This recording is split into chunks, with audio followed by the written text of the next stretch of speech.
आज आपण परिमितीवरील प्रश्न पाहणार आहोत। बघा, एका आयताची परिमिती 28 सेमी असून रुंदी 5 सेमी असल्यास आयताची लांबी किती? आपल्याला परिमिती पण दिली आणि रुंदी पण दिलेली आहे, तर लांबी काढायची। म्हणून काय करायचं बघा, आयताच्या परिमितीचं सूत्र काय आहे? आयताची परिमिती बरोबर 2 कंसात l अधिक r म्हणजेच लांबी अधिक रुंदी। मग आयताची परिमिती काय दिली आपल्याला? 28 सेमी। त्यानंतर बघा 2 आणि l काढायचं आहे, म्हणजेच आपल्याला लांबी काढायची, म्हणून तसंच ठेवायचं। त्याच्यानंतर r काय दिलाय? म्हणजेच रुंदी दिली 5।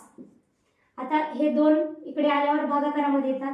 बेक बे बेचोक 8 म्हणजे इथे आले 14 बरोबर l अधिक 5।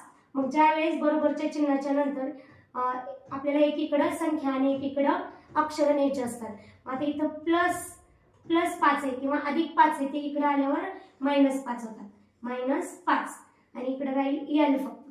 मग आता 14 तून 5 गेल्यावर 9 आणि इकडे l, म्हणजेच आपल्याला लांबी मिळाली किती? लांबी 9 सेमी आहे। बघा, दुसरा प्रश्न काय आहे? चौरसाची बाजू 12 मीटर असल्यास मैदानाला 4 पदरी तारेचे कुंपण करण्यासाठी किती मीटर तार पुरेल?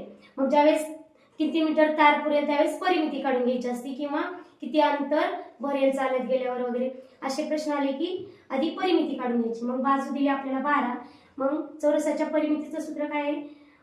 4 गुणिले बाजू। मग आता चला आपण काढूया 4 गुणिले बाजू दिली आपल्याला 12 मीटर। मग आता 12 12 12 24 12 36 12 48 परिमिती मिळाली आपल्याला 48। त्यानंतर आता काय करायचं आपल्याला? 4 पदरी तारेचं कुंपण करायचंय, म्हणून गुणिले 4 करायचं।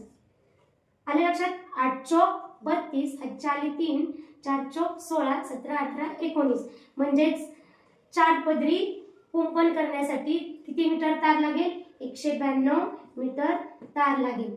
आहे की नाही सोपं?